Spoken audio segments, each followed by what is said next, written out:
কে কাঁদে? আমি পদ্মাবতী সনকা। তোমার স্বামী আমায় পুজো দিতে চায় না, তুমি আমায় পুজো করো, তোমার মঙ্গল হবে। নয়তো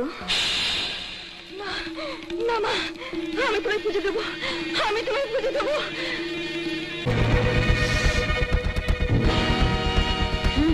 চাঁদ বেনের এত বড় স্পর্ধা, সে আমার ঘটে লাঠি মারে। ঠিক আছে, যাও। নেতা, নেতা, কি শুয়ে? নেতা, আমি চাঁদ সদাগরের সর্বনাশ চাই।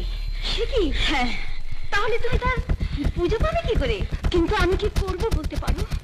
তোমার 59 কোটি নাগ বাহিনী নিয়ে তুমি চাঁদের গুয়াবাড়ি যাও, সুপারি বাগান ধ্বংস করে দাও, তাহলে সে তোমার পুজো দিতে বাধ্য।